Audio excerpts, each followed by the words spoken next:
이 시간 같이 나누실 말씀 골로새서 3장 12절, 13절, 14절 말씀입니다.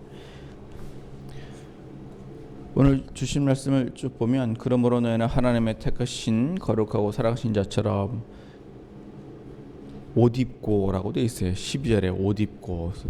그 옷 입고라고 그랬으니까 이거 지금 옷을 뭘 입으라는 얘기잖아요. 옷을 입으라 그랬으니까 지금 이 옷에 관한 얘기는 이거는 사실 이게 또 비유죠. 옷도 비유예요. 하나님의 택하신 거룩하고 사랑하신 자 누굽니까? 예수님이에요. 예수님. 그러니까 예수님처럼 우리가 뭐 하라는 얘기예요? 닮아가라는 얘기예요. 예. 그러니까 거룩하신 그 예수님을 어떻게 하라는 얘기는 이제 닮아가라는 얘기인데 우리가 예수님을 닮아가는 거는요. 우리가 이제 예수님을 이제 닮아가요. 그러니까 이제 뭐 어떻게 닮아가요?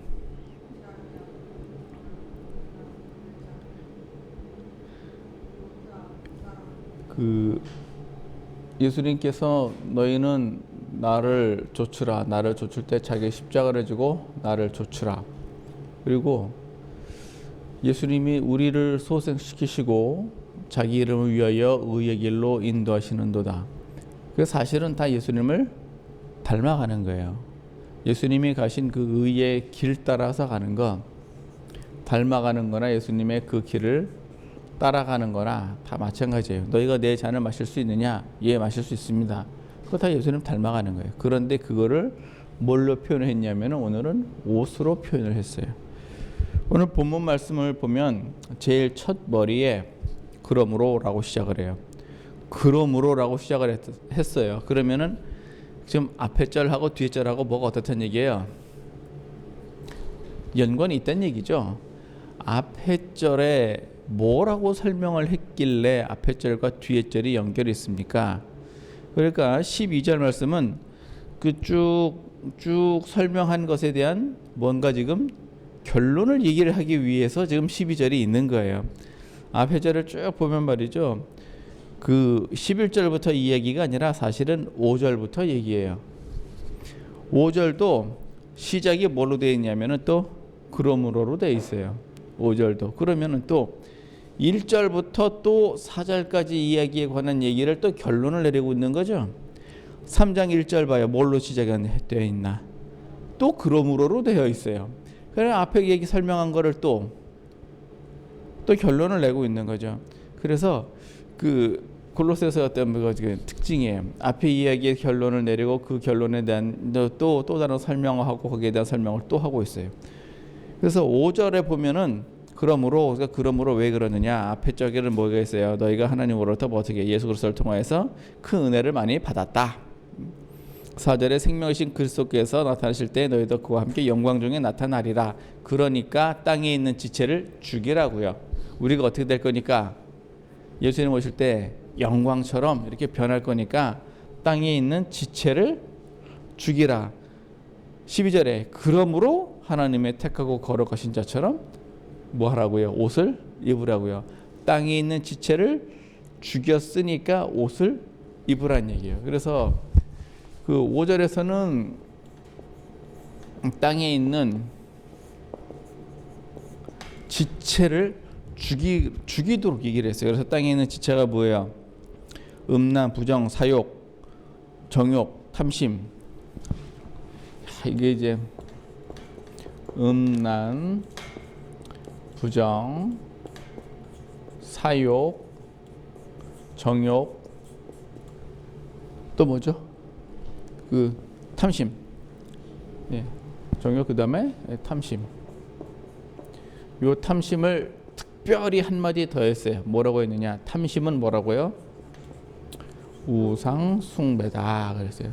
탐심은 왜 탐심을 가지고 유독 우상 숭배다라고 그렇게 얘기를 할까요? 탐심은요. 그 일단 무엇에 대한 탐심이에요? 또 물질에 관한 탐심이겠죠? 먹는 것에 대한 탐심도 있어요. 그걸 뭐라 그래요? 식탐이라 그랬어요. 탐심이 있는데 이 탐심이 하나님과 재물 중에서 재물을 선택하면 그때부터 탐심이 뭐가 되는 거예요? 우상숭배가 되는 거야. 예. 하나님보다 더 사랑하면 그럼 이제 우상숭배가 되는 거예요. 여기에는 예수님께서는 재물이라고만 얘기를 했지만 여기에 사람도 하나님과 사람 중에서 누구를 더 사랑하면 사람을 더 사랑하면 그래서 그 바울이 아주 그 권도로 이야기하기를 차라리 결혼을 하지 말라고 얘기를 하잖아요. 오죽하면 결혼하지 말라. 그러니까 시집을 안 간 처녀는 내가 어떻게 하면 하나님을 기쁘시게 할까를 고민을 하는데 결혼을 한 여인은 내가 어떻게 하면 남편을 기쁘게 할까 이거를 고민을 한대요. 그 반대로 이제 결혼을 한 남자는요. 결혼을 안 했으면 내가 어떻게 하면 하나님을 기쁘시게 할까라고 생각을 하는 게 아니라 내가 어떻게 하면 여자랑 결혼할까 막 이렇게 생각을 할 거야. 남자는 좀 달라요. 결혼한 남자는 내가 어떻게 하면은 내 부인을 기쁘게 할까 그걸 고민을 한대요. 그러느니 뭐야 차라리 하지 말고 혼자 살아. 그러니까 요 재물 자리에 사람이 들어갈 수도 있어요. 그래서 뭐냐에 따라서 이 탐심이 우상 숭배가 될 수도 있어요. 그래서 하나님보다 먼저 사랑하느냐 그런 이제 우상이에요. 이걸 갖다 뭐를 다 통틀어서 뭐라 그랬는가? 땅에 있는 지체다 그랬어요. 땅에 있는 지체다. 그러니까 이 얘기는요. 이것들이 지금 어느 것 하나만 덜렁 있다는 얘기인가요? 지체라 그랬으니까 아니에요. 같이 뭐 했다는 얘기예요. 이렇게 다 한 뭉뚱구리로 같이 있다는 얘기예요. 그래가지고 팔다리가 있고 또 눈이 있고 귀가 있고 이런 것처럼 이게 그냥 쭉 이렇게 하나가 있어가지고서는 사람 안에서 그걸 이렇게 다 역사를 하는 거예요. 그래서 그걸 갖다가 뭐라 그랬냐? 땅에 있는 지체다. 그런데 이 땅에 있는 지체가 요거 하나만 덜렁 있으면 좋겠는데 이거를 다 뭉뚱그려가지고 뭐 어떻게 하냐 하면 하나님이 뭐 하신다고요? 진노가 여기서 난대요. 하나님의 진노가. 그래서 5절에 보니까 6절에 이것들로 인해 하나님의 진노가 임하느니라. 그래서 이게 있으면은 하나님의 진노가 있어요. 이게 어떤 개념이냐면은요. 저기 그 관역 있죠, 관역이 이렇게 있으면 화살이 어디로 가요? 예, 화살이 관역으로 간단 말이에요. 여기 있는 관역이 이쪽으로 옮겨졌어요. 그럼 화살이 어디로 가요? 이 길로 가요. 여기 있는 관역이 이쪽으로 갔어요. 그럼 화살이 어디로 갈까요? 이 길로 가죠. 자, 하나님의 진노가 그거예요. 그래서 죄가 거기 있잖아요. 그러면 진노가 거기로 가요. 그럼 죄가 이쪽으로 옮겨지면은요. 진노가 거기로 가요. 그럼 이쪽은 안전해지겠죠? 그런 개념이에요, 이게. 그러니까 내가 죄를 안 지면 진노가 여기서 떠나가는 거예요. 떠나가는 거. 죄의 그 율법의 권능은요. 죄거든요. 율법의 권능은. 죄가 있을 때 율법이 비로소 뭐 하는 거예요? 능력을 발휘하게 돼 있어요. 죄가 없으면 율법이 아무런 능력이 없어요. 그러니까 도둑이 재발이 저린다고 도둑놈은 지나가는 경찰만 봐도 움찔움찔하는데 죄가 없는 사람은요. 경찰이 지나가든지 말든지 아무 상관이 없어요. 그런 거랑 똑같은 거예요. 그래서 땅에 있는 지체가 있으면 하나님의 진노가 거기로 향하게 돼 있어요. 그러니까 진노를 피하려면 어떻게 하면 돼요? 지체를 그냥 죽이면 돼요. 그래서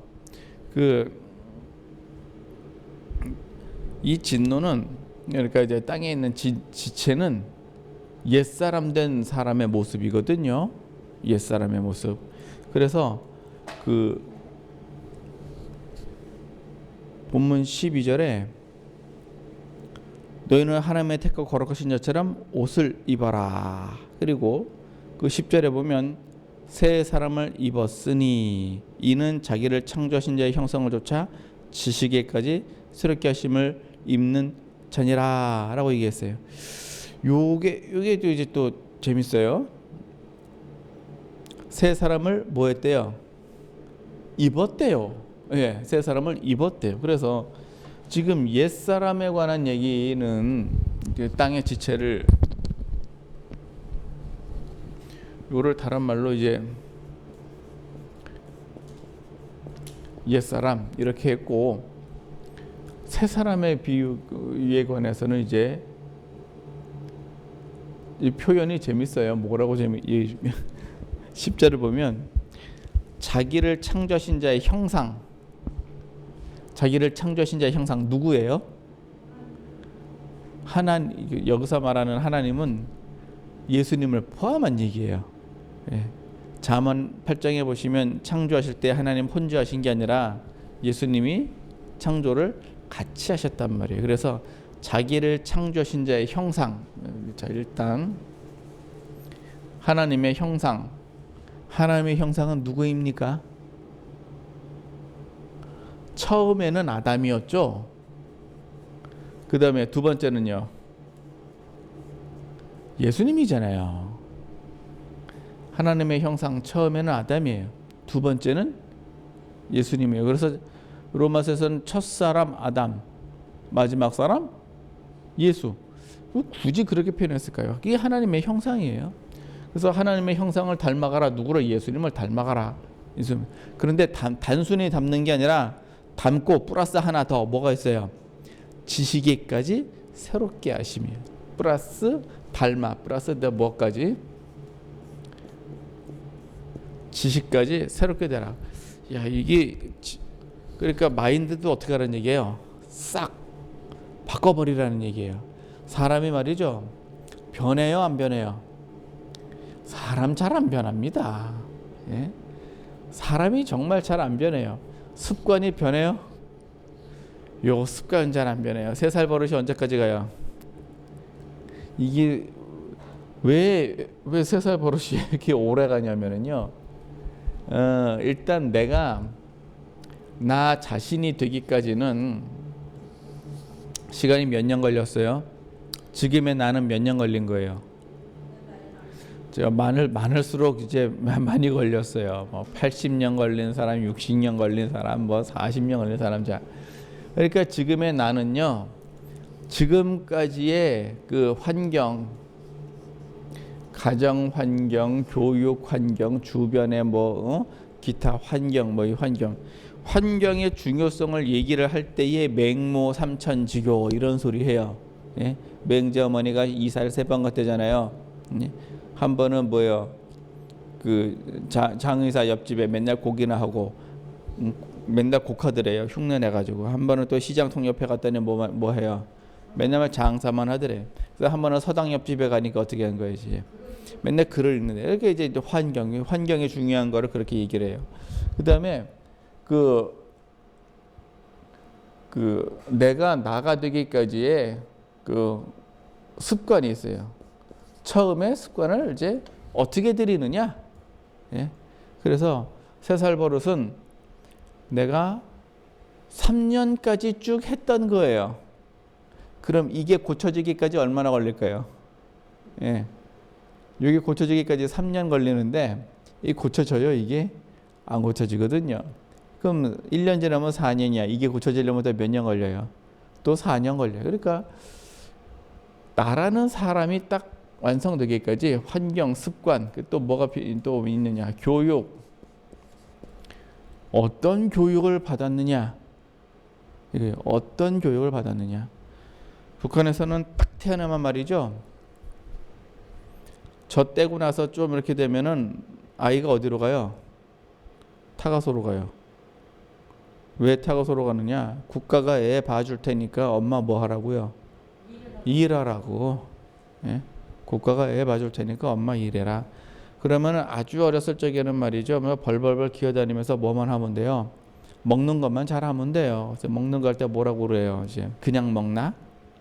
감사 기도를 해야 될 거 아니에요. 기도를 하지는 않지. 감사 뭐를 해요? 이제 무슨 위대하고 뭐 어쩌고 저쩌고 무슨 수령님이 잠깐만 지도자 종지가 어쩌고 그러면서 진짜 그런 줄 알아요? 이해가 되세요? 진짜로 그런 줄 안다고. 정말 훌륭해서 그래요. 북한의 역사는요, 그냥 처음부터 거짓말로 점철이 된 역사예요. 일단 김일성 자체가 본명이 뭐예요? 본명이 김성주아니에요. 시작부터 거짓말이에요. 시작부터 거짓말. 또 어떤 교육을 받았냐, 이거 굉장히 중요한 얘기예요. 그래서 특히 한국에서도요, 주체 사상을 공부하신 분들이 아주, 이게 1980년대 70년 80년대 그 한참 민주화 운동 한답시고 그 한 게 사실은 주체 사상으로다가 사상 투쟁을 한 거지, 뭔 대단하게 뭐 민주화 운동을 뭐 아무 조직과 사상이 없는데 뭐 그냥 하겠어요? 그렇지 않단 말이에요. 민주화 운동하면서 반미 운동했잖아요. 민주화 운동하면서 반미 투쟁했어요. 그럼 그게 민주화 운동이에요? 아니죠. 주체 사상 운동이에요. 그냥 교육을 잘못 받으신 분들이 지금 대한민국 전 세계 최첨단 국가를 달리는 대한민국을 좀 이끌어가면 어떻게 될 것 같아요? 아주 1950년대 나온 아주 거짓말로 점철된 그 이론을 가지고서는 대한민국의 최첨단 걸 하려면 운전면허증 없는 분이 차 몰고 가는 거하고 똑같은 거예요. 아니, 비유가 정확하잖아. 그러니까 운전면허증 없는 분이 30km로 달리는 차 운전하는 거하고 60km로 달리는 차 운전하는 거하고 100km로 달리는 차 운전하는 게 다르죠. 대한민국은 120km로 달리는 차예요. 얼마나 빨리 달리는 차인데 그거를, 교육, 이게 지금 말을 어떻게 바뀌느냐, 바꿀 수 있느냐. 그러니까 지금의 나는 뭐 이런 게 있어요. 가치관, 사상, 친구 뭐 다 이게 지금의 나인데, 예수님을 믿어서 옛사람을 벗고 나된 이 사람이 옛사람을 벗고 새 사람을 입는데 지식에까지 바뀌라는 얘기예요. 이 마인드가 잘 바뀝니까? 이 쉽지 않은 일을 지금 하라는 얘기예요. 근데 이게 어떻게 하면 되느냐? 여기에 성령이 오시면 바뀝니다. 여기. 그래서 나 같은 죄인 살리신이 되는 거예요. 그래서 어떻게 바뀌느냐? 내가 죄인이다라는 것만 철저하게 깨달을 수 있으면 그럼 바뀌어요. 근데 내가 죄인이라는 거를 인정을 안 하니까 이게 안 바뀌는 거예요. 여러분들, 내가 죄인입니다라는 게 인정이 됩니까?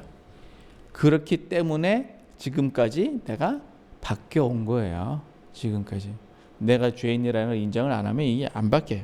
자, 그래가지고서는 우리가 이제 예수님을 이제 닮아갑니다. 지식에까지 닮아갑니다. 그래서 뭐를 옷 입으래요?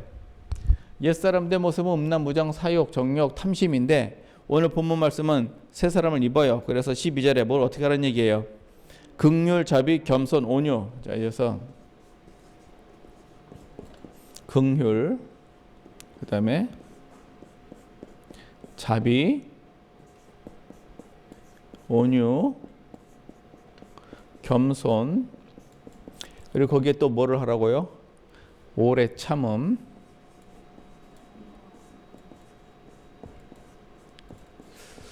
오래 참음, 이게 끝이 아니에요. 옷 입고 엔드, 그 다음에 누가 네게 혐의가 있거든 서로 용납하여 피차 용서하되 주께서 너를 용서하시고 같이 너희도 그리하고 엔드, 이 모든 것 위에 사랑을 더하라. 자, 그래서 긍휼, 자비, 온유, 겸손, 오래 참음을 준비를 한 목적이 뭐예요? 용서하기 위해서예요. 예. 긍휼, 자비, 온유, 겸손, 오래 참음을 왜 해야 되느냐? 용서하기 위해서 해야 돼요. 그 용서를 할 때 이왕이면 한마디 더 하자 이거예요. 어떻게 한마디 더 하느냐? 뭐 하고 여기에 사랑을 더하래요. 용서할 때 그냥 이를 갈면서 용서해야 돼요? 아니면은 그냥 용서를 해야 돼요? 자, 사랑을 하면서 용서를 해야 돼요. 이 일본도 말이죠. 왜 역사를 왜곡하고 막 교육을 할까요? 중국도 말이죠. 왜 역사를 왜 왜곡하고 교육을 할까요? 이게 사람을 이게 그냥 바꾸려고 하는 거거든요. 자, 그럼 우리가 이거 용서를 해야 됩니까? 지금 중국도 도를 넘었어요. 지금 일본만 그런 거 아니에요. 지금. 그럼 이거 용서를 해야 됩니까? 용서가 돼요? 이게 안 되죠. 왜 그러냐면은 긍휼, 자비, 온유, 겸손, 오래 참음이 돼야 이게 용서도 되는 거예요. 그리고 그냥 용서만 하는 게 아니라 거기에 사랑을 또 덧입어 갖고 해야 되는 거예요.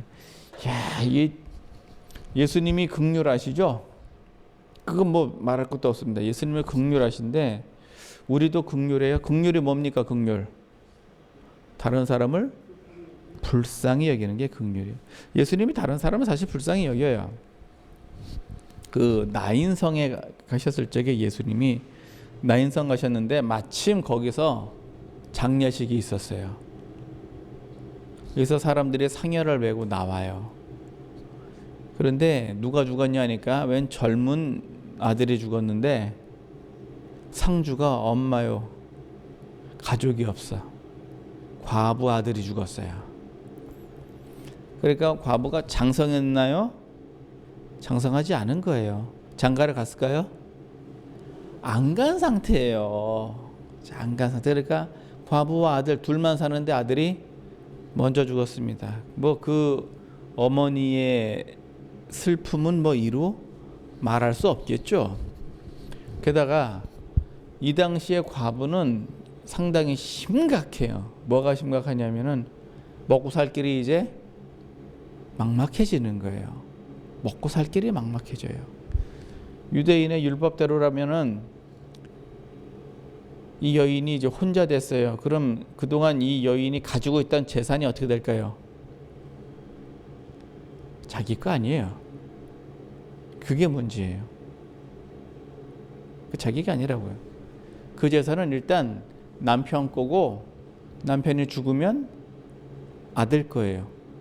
왜냐하면은 하나님께서 이스라엘 백성에게 땅을 줄 적에 제비 뽑아서 줬죠. 매매할 수 있습니까? 매매 못합니다. 70년 희년이라는 걸 두어가지고 매매를 했다 하더라도 희년이 돌아오면 그 땅은 다시 땅 주인에게로 다시 돌아가요. 율법에. 그래서 땅 매매 못합니다. 그래서 아버지의 땅은 아들에게로 계속해서 내려가요. 그럼 여자는요. 아버지든 아들이든 살아 있어야 그 재산을 형성할 수가 있어요. 그래서 형이 후사가 없으면은 동생이라도 그 후사를 이어줘야 돼요. 이 나인성 여인은 그게 없어요. 그러니까 예수님께서 갖다 말고 그냥 뭐 하시는 거예요? 상여를 멈춰 세웠습니다. 나인성 그 과부가 예수님한테 살려달라고 얘기한 적이 없어요. 예수님인지도 몰랐어요. 그런데 가는 상여를 붙잡고서는 그 죽은 아들을 도로 그냥 살려냅니다. 그냥 도로 살려내. 그게 긍휼이에요. 그게 긍휼. 반면에 수로보니게 여자 있죠. 그 가나안 여자인데 수로보니게 지역에 여자가 있어요. 예수님을 직접 찾아와가지고 예수님 내 딸이 귀신 들렸습니다. 그런데 예수님은 들은 척도 안 해요. 쫓아다니면서 예수님 내 딸이 귀신 걸렸습니다. 좀 고쳐주십시오. 예수님은 귀찮아. 귀찮아. 예수님한테 그냥 와가지고서 예수님 내 딸이 귀신 들렸습니다. 그랬더니 예수님이 한마디 그냥 툭 던졌어요. 자녀가 먹을 떡을 주에 개들에게 던짐이 마땅치 않도다. 아니 나인성 여인은 해달라고 하지도 않았는데 지나가는 성녀를 붙잡고 죽은 자를 살려줬는데 아니 수로보니게 여자는 예수님한테 직접 찾아와가지고 좀 부탁을 지금 한 번만 한 게 아니에요. 여러 차례 부탁을 했는데 예수님은 안 들어줬어요. 자녀가 먹을 떡을 취해 개들에게 던지 마땅치 않도다. 이 여인이 말을 지혜롭게 하지 않았으면 그걸로 끝이요. 예?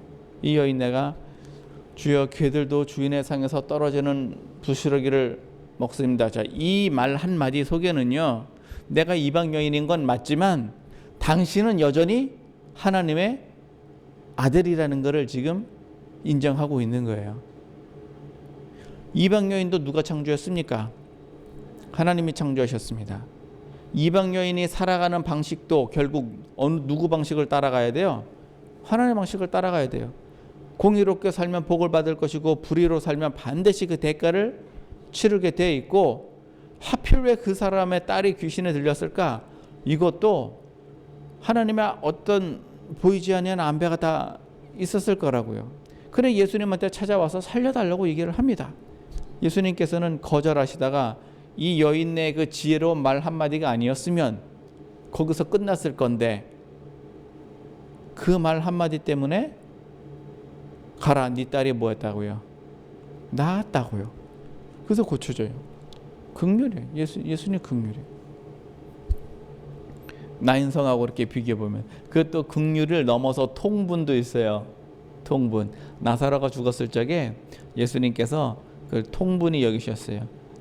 그 통분이 여기는 거는 정확히 말하면 어떻게 통분이 여겼냐면은 사람들이 나사로 죽었는데 예수님이 오신다니까 사람들이 문상차 같이 왔어요. 나사로는요 장례 끝나고 굴에 파묻은지 나흘 지났어요. 나흘 지나가지고 벌써 냄새가 나는데 그때서야 예수님이 늦게 느릿느릿 조문을 왔어요. 그러니까 예수님 오신다니까 예루살렘에서 사람들도 내려왔어요. 그러면서 뭐라 그러냐면은 아니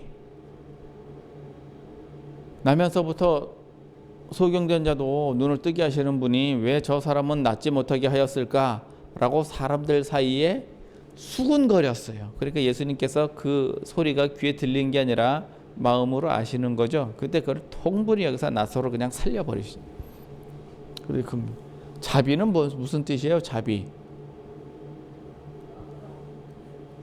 자비는 다른 말로 하면 사랑이에요. 사랑. 네, 자비. 너그러움. 뭐 같은 얘기죠. 자비. 그럼 예수님이 자비하십니까? 예수님은 참 희한해요. 가난하고 없고 무식하고 천한 이런 백성들한테는 한없이 자비로우세요. 그래서 심령이 가난한 자라는 거 안에 모든 걸 다 뭉뚱그려 놨어요. 그 심령이 가난한 자에게는요 복이 있다. 무슨 나 같은 사람한테 무슨 복이 있습니까? 나면서부터 이 모양 이 꼴인데 무슨 복이 있습니까? 천국이 너희 것이다. 그런데 배우고 권세 있고 지혜 있고 돈 있는 사람한테는요 화 있을진저 딱 끊어버리세요. 모든 사람에게 다 자비냐? 그게 아니더란 말이에요. 그게 아니더라. 그럼 우리는 어떻게 돼요? 가난하고 없고 불쌍하고 무식한 사람한테는 자비하고 그 다음에 있고 지혜 있고 권세 있고 한 사람한테는요 우리도 딱 잘라버려야 되나? 또 그럴 수 없잖아요. 또 그럴 수 없어요. 교회에 여기 오타니까 교회에 예쁜 옷 입고 화려한 옷을 입고 온 사람 있으면 어떻게 해야 돼요? 앞자리에다가 아유 어서 오세요 여기 앉으세요. 그래서 천한 옷 입고 온 사람은요 뭐 앉든지 서든지 그건 네 알아서. 자비는요 그런 게 아니에요. 특히 누구한테 더 많이 마음을 써야 돼요. 정말 가난하고 없고 힘들고 천한 무식한 사람들한테 더 많은 걸 해줘야 되는 거예요. 더 많은 거. 온유. 야, 이 온유 뭐예요? 온유. 화 안 내는 거? 온유? 수는 그 화 안 내는 거. 그 뭐 온유 뜻 다 아시죠? 여러분들 제가 온유합니까? 안 온유합니까? 예. 다 온유가 뭔 뜻인지 다 안다는 얘기요. 제가 온유한 사람이에요? 제가 뭐 온유한 사람이야? 나는 온유한 사람이 아니죠. 여러분들 그 목회자 중에 대표적으로 손꼽히는 그냥 다 이 라인이 있어요. 목회자도 라인이. 자. 라인이 있어요. 목회자도 라인이 있어요. 자, 예? 줄을 잘 서야지. 베드로 라인이 있고, 그 다음에 바울 라인이 있어요. 예, 목회자 이렇게 둘의 베드로 라인이 있고 바울 라인이 있다고요. 베드로 라인은요 정통파요. 바울 라인은요 비정통파야. 비정통파야 바울 라인은. 어디서 제자도 하는 게 어디서 돌아다니면서 사도라고 막 그러고 다니는 비정통파예요. 베드로 라인은요 카리스마가 끝내주는 분이에요. 예? 죽은 자를 막 그냥 살리는 분인가 하면 산 자도 죽이는 분이에요. 베드로 라인은요. 아나니아가 삽비라가 헌금 띵띵 쳐먹고 와서 이게 이렇게 바쳤더니 베드로가 땅 판 게 이게 다냐? 예, 이게 답니다. 네가 어째 성령을 속이느냐? 그 순간 가셨어요. 멀쩡하신 분이. 근데 또 도로가라고 요 선지자가 있는데 그렇게 평상시에 가난한 사람들을 위해서 수고하고 뭐 이랬는데 돌아가셨어요. 베드로가 그 도로가를요, 도로 살렸어요. 그래서 도로가인가? 어쨌든 도로 살렸어. 베드로는 죽이기도 하고 살리기도 하고. 근데 이 베드로 성격이 온유하신가요? 안 온유하신가요? 온유는 무슨 베드로는 보통 성격이 아닌 분이에요. 그냥 저 예수님 잡아가려고 할 때 칼 차고 있다가 뽑아가지고 그냥 친 사람이에요. 베드로는. 바울은요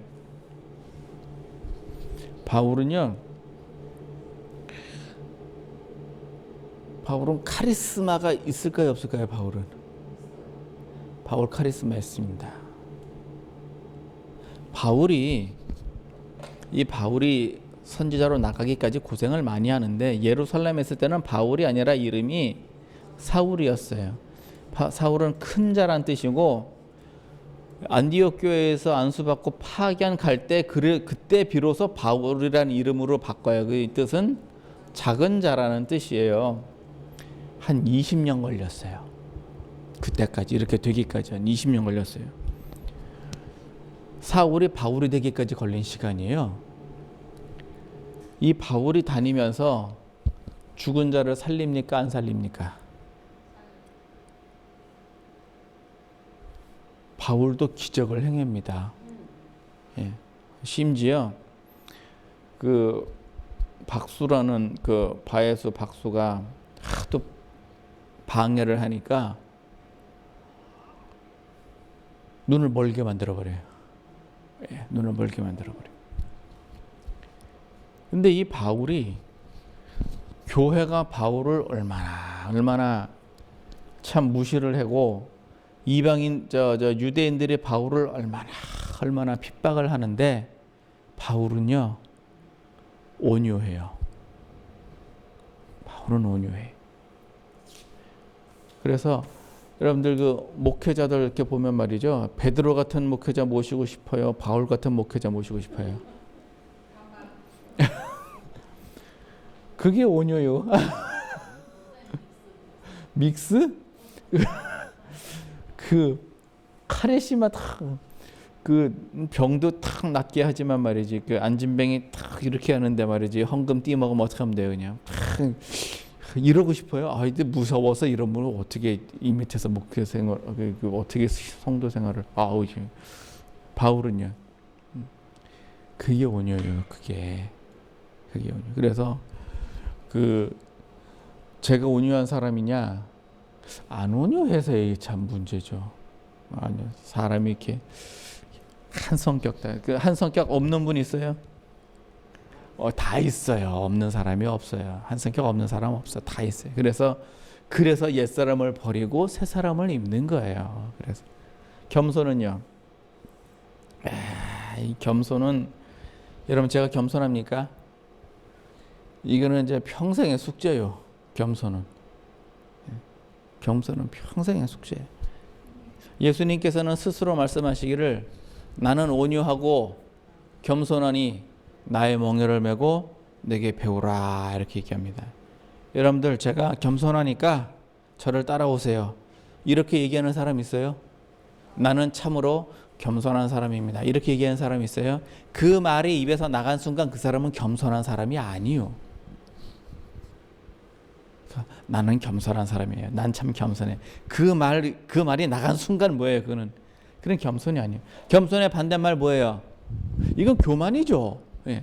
겸손의 반대말은 교만인데 이거 봐봐요. 교만한 사람하고 이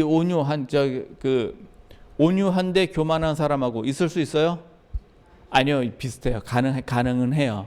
항상 일치하는 건 아니지만 교만한 사람은 대체 성격도요 불같을 거예요. 예, 교만한 사람이 불같은데 그런데 반면에 온유하지만 교만한 사람도 있을 수 있어요. 그런데 교만의 반대말은 한 성격의 온유가 아니라 겸손이란 말이에요. 겸손. 그래서 겸손한 사람은 온유합니까? 이것도 그렇게 일치하는 얘기는 아니에요. 예. 대체로 겸손하면 온유랑 같이 가기는 해요. 그러나 온유와 겸손은요, 다른 덕목이에요. 다른 덕목. 그래가지고선 두 개를 같이 해야 되는 거지. 하나만 하면 그게 되는 부분이 아니에요. 이걸 어떻게 하라고요? 오래 참으라고요. 이걸 오래 참으라고. 예수님이 참 오래 참으셨어요. 예수님이 제자들한테 내가 언제까지 너희를 어떻게 하랴? 오래 참아주랴. 예수님도 화낸 거 아세요? 이 온유하니까 생각나네. 예수님도 화를 냈어요. 언제 화를 냈어요? 그렇죠. 성전에 가셨을 적에 장사하는 거 보고 싹 치웠죠. 그리고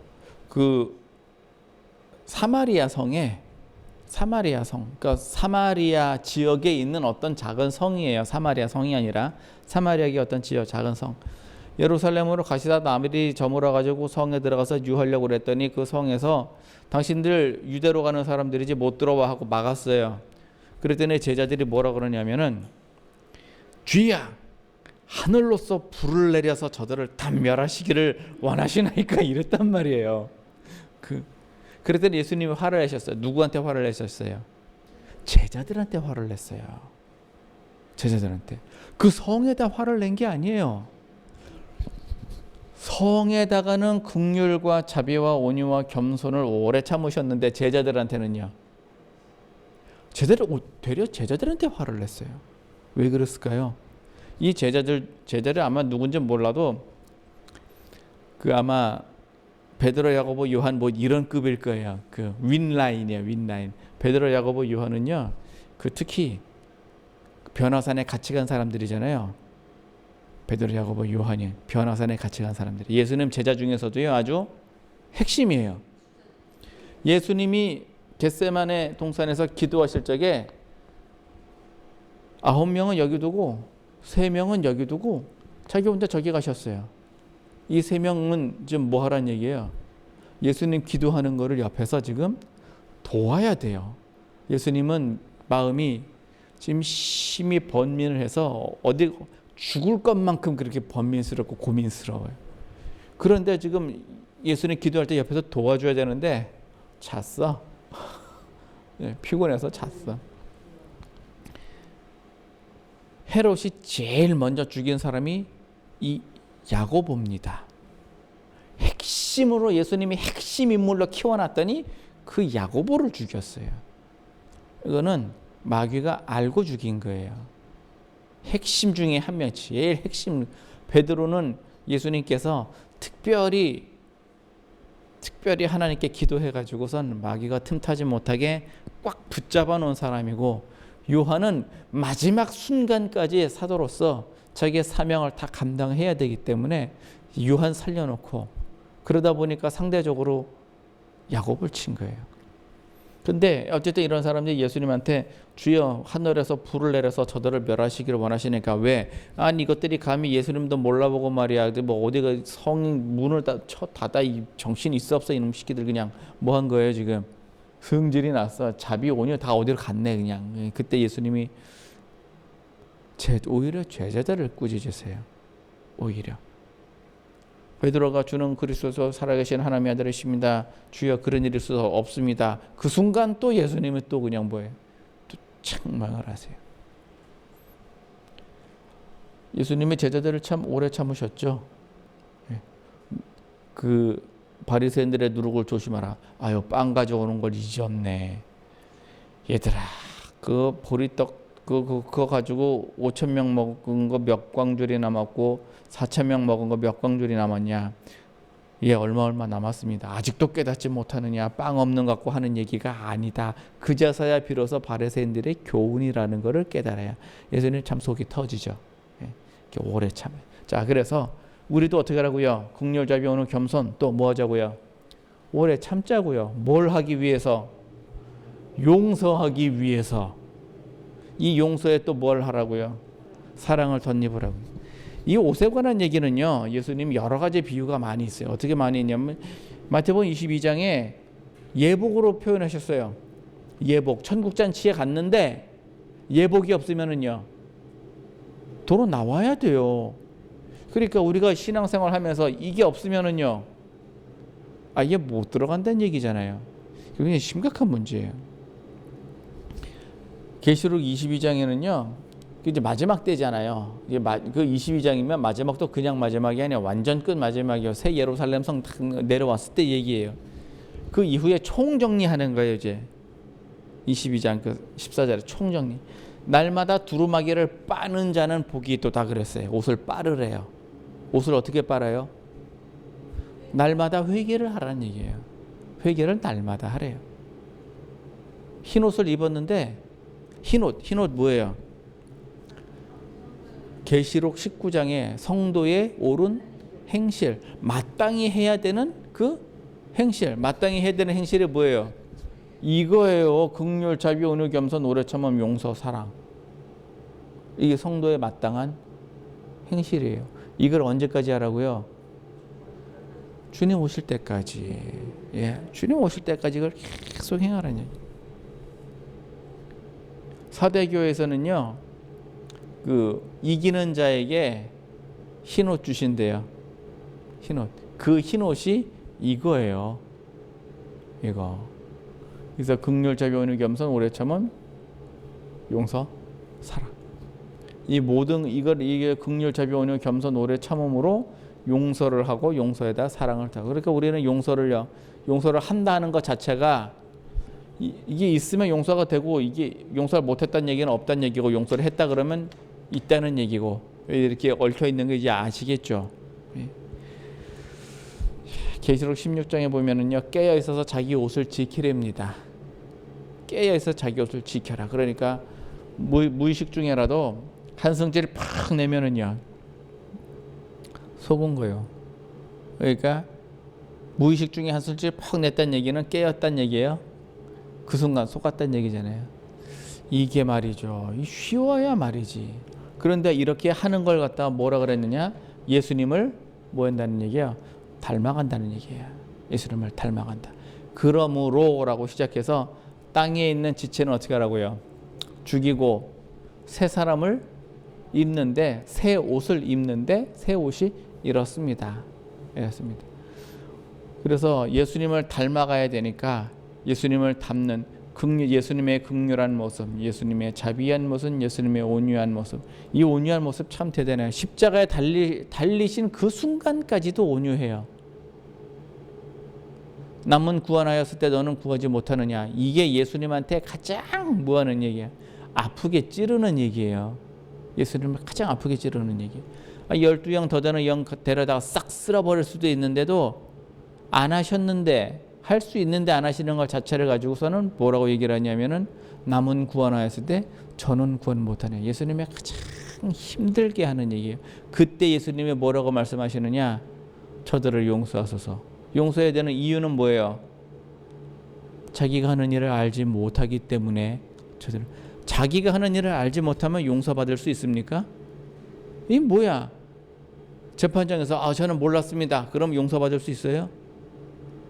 그건 말이 안 되죠. 모르는 것도 죄예요. 적어도 한국에, 아니 외국도 마찬가지예요. 모르는 것도 죄예요. 그래서 배워야 되는 거고. 그런데 모르니까 용서. 예수님의 온유함이 어마어마하죠. 오늘 주신 말씀은요, 우리 장성해지십시다. 우리가 예수님을 닮아간다 하는 얘기가 뭔 얘기냐면은, 그 예수님을 닮아간다. 이거예요. 성품이 어떻게 되는 거예요? 닮아가는 거고, 하나님께서 사람을 창조하신 그 모습 그대로 그냥 우리는 그냥 그렇게 가요. 이렇게 하실 수 있죠? 해야죠. 안 할 수 없잖아요. 이미 이 길에 발 들여놓은 이상 안 갈 거면 모를까, 갈 거면 해야 되는 거죠. 이 길이 의의 길이니까 당연히 가야 되죠. 이렇게 하셔서 우리 주님 오시는 그날에 흰옷 다 입읍시다. 목사님 난 좀 자신이 좀 없는데요. 자, 어느 분야에서 자신 없어요? 긍휼이 자신 없어요? 자비가, 온유와 겸손이 자신 없어요? 오래 참음이 자신 없어요?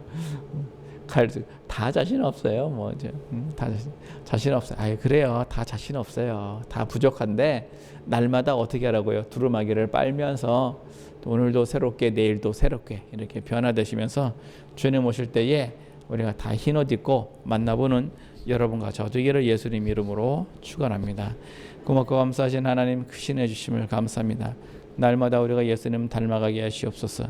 옛사람 된 모습을 벗어버리고 주님 오시는 그날까지 우리가 흰옷을 입고 주님 아버지 온유하게 하시고 긍휼하게 하시고 자비하게 하시고 겸손하게 하시고 오래 참게 하셔서 우리 주변의 많은 사람들 용서하게 하시고 사랑으로 용서할 수 있도록 인도하셔서 장성한 예수 그리스도의 모습을 닮아가게 하여 주옵소서. 감사하며 예수님 이름으로 기도합니다. 아멘.